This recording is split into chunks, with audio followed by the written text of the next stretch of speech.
It is March. It is time for the bass to start feeding up on shad. And if there is anything that looks more like a shad than this, I don't know what it is.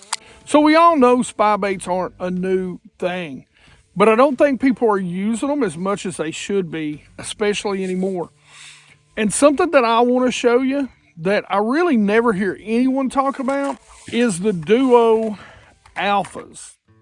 Now, most of your spy baits are minnow style baits, and the difference between a minnow and a shad is a minnow is longer, a long, thin bait fish.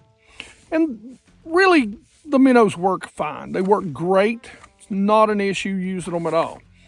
But if you want to get down a little bit deeper, you're going to fish around a lot of big smallmouth, big largemouth. Something like this is what you want to use. And one of the techniques that I love to do this time of year is fishing around shad. Bass that are feeding predominantly on open water shad.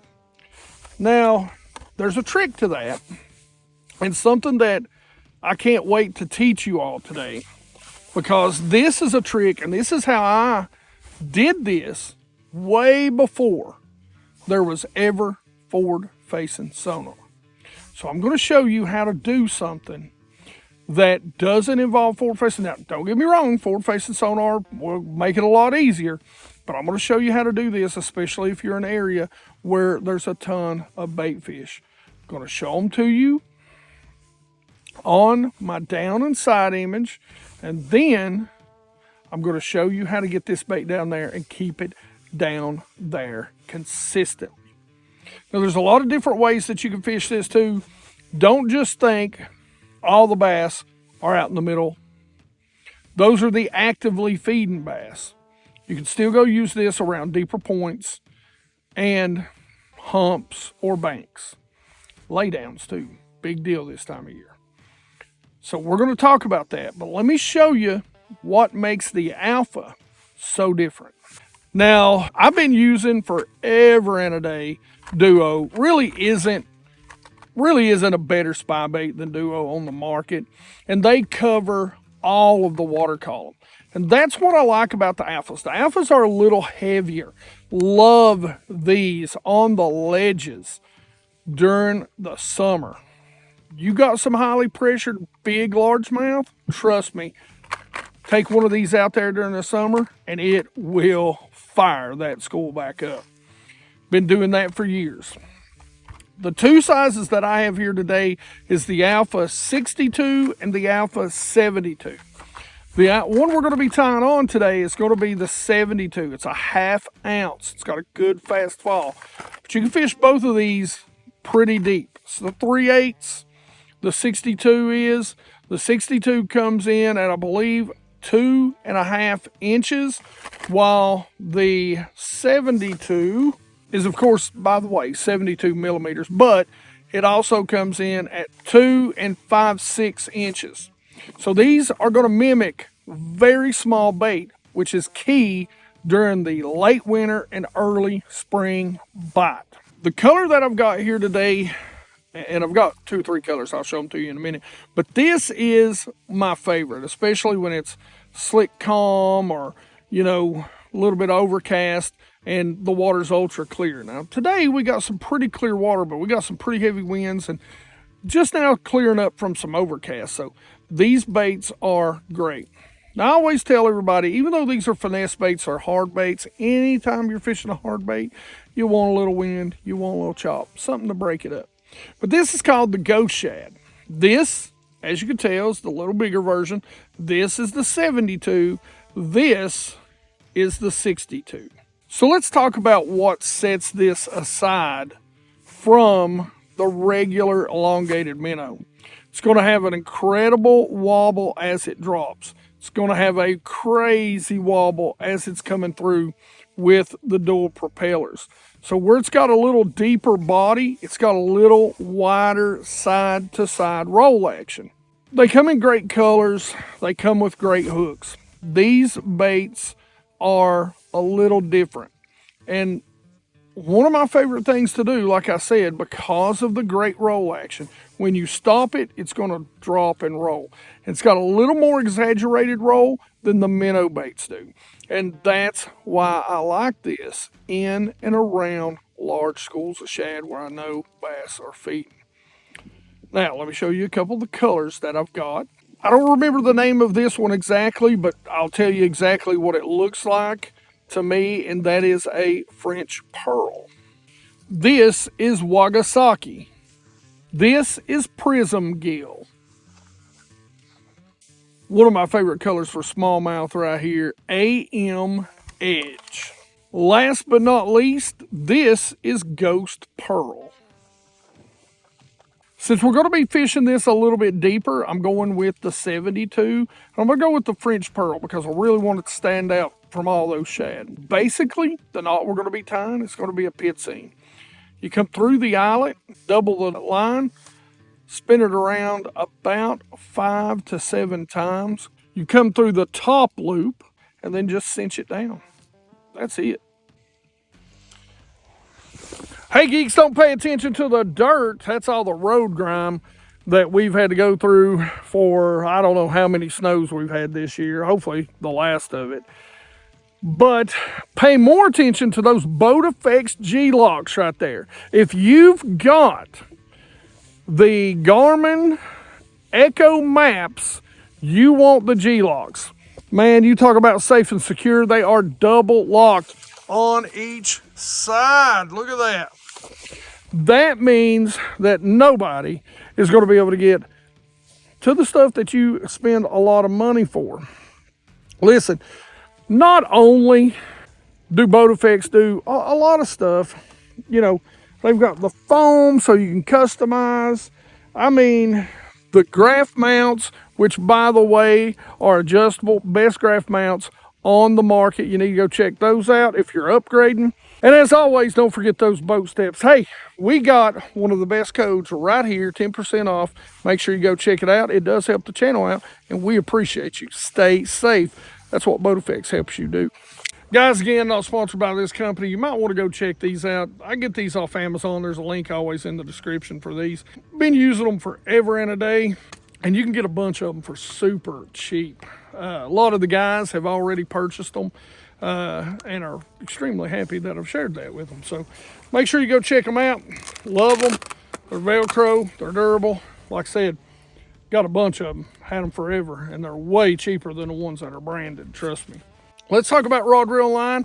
This is my Cashin. This is a core spinning. This is a 7-foot medium heavy. Again, big fan of Cashin. 100% American made rods, right down to the blank. Now, this is a 7-foot medium heavy. It's ½ ounce, so we're going to throw it out there. Fast action, but it's got a nice soft enough tip that I can cast this thing a mile. Got that coupled with a Team Lose Custom Pro. This is a little older version. They've got an updated version. I'll put that down in the links below. And by the way, we don't do memberships or Patreon or anything like that. We want to share everything without you having to pay for it. So, if you don't mind, if you go shopping at Tackle Warehouse, down in the description, if you want to help the channel out, bookmark that. Use it anytime you go buy anything from Tackle Warehouse, or scan this code, bookmark it on your phone. That's all we ask. Now, we've got this spooled up with K9. This is 10-pound high Viz yellow, and we've got their co-poly. It's great. It's got just a little bit of stretch to it, but it's still extremely invisible. This is their co-poly. It's called Fluoro, so make sure you go check that out. 10% discount right here. All right, so the first thing is, when we're going to do this without forward-facing sonar, is we're going to kind of see where big balls of shad like that are. And what we're going to do, and they're right here in the ditch, what we're going to do is we're going to average out where the bass are. Right there's a bass. There's one down here. And roughly, they're about 30 to 35 feet deep. So that means what we're going to do is we're going to find out the fall rate, the true fall rate of this bait. And we're going to count that bait down to about that water depth. And we're just going to slow roll it. Now, here's a key about fishing a spy-bait. It will kind of belly. In other words, where you first hit and you pick up, it'll kind of go down just a little bit deeper. If we're fishing, if our target is 30, we probably only want to let it get down to about 25 feet. Now, let me show you how to count it down. So the very first thing I want to talk about is I want to talk about sink rate. And since we know this is a 7-foot rod, basically we know that if we drop this bait to roughly here and we drop it in the water beside of us, we put our rod tip down. Once it pulls, we'll count in 1,000s. So what we're going to do is we're going to drop this bait in the water, and then we're going to start counting by 1,000s or Mississippi. 1 1,000, 2 1,000, 3 1,000, 4. So we know it takes about 4 seconds for this bait to drop 7 feet. So to get to 30 feet, so I'm going to make you do some math. So 7 feet, 8 seconds is going to be 14. 12 seconds is going to be 21. So you see the fall rate of this particular bait. Now I will tell you there are some things you can do to it, but that's a different video that'll make it fall a little bit faster and not mess up anything. But again, different video. So if they're out there in about 30 foot of water, and we talked about getting down to about 25, about 14 seconds is going to get you there. So now it's going to be a slow process to drop this bait down that deep, but then you can slow roll it. Now, fishing a spy bait, especially deep like this, one of the things that you're going to want to do is when you make that long cast, you're going to immediately drop the rod tip, because you don't want this bait coming. You want it to be as horizontal as you can possibly get it. So you're going to drop that rod tip, and you are going to fish it painfully slow. All right, painfully slow, to keep it down there at about 25 to 30 feet. Every once in a while, you may even want to stop it. A lot of times if you got followers and it gives that little drop for just a second or two, that's when they'll hit it as soon as it starts back up. But you'll reel it all the way in like that, nice, slow, smooth, maybe a couple of stops, and then just fan cast your area. A lot of times you're going to find creeks like this one. This creek isn't that wide. So don't go out to the middle of a creek, and we're in the first third of this creek and it is loaded with shad. Don't go out to the middle of these huge creeks and try to fan cast and cover water. The bass are going to move too much. Find these key small creeks that are going to have that shad in there this time of year, and you can fish them. Now, there's also other ways to do this, and again, it's fishing these points, ditches. This is an incredible gut of a ditch bait this time of year. You go out there, you throw it up shallow, and you basically contour that ditch. Now, of course, if you got forward-facing sonar, you don't have to worry about the countdown method. You can throw it out there right on these fish's head and slowly let it come by them. And again, something with the spy bait that I've found is that as it comes by them, if you'll stop it just past them, let it fall just for 1 second and start it again, a lot of times they cannot take that. Hook set, going to be to the side because you've got your rod tip down, trying to keep that bait as horizontal as you can. And like you've seen earlier, if you get them on your thumb, be careful. You probably want to net these to land them.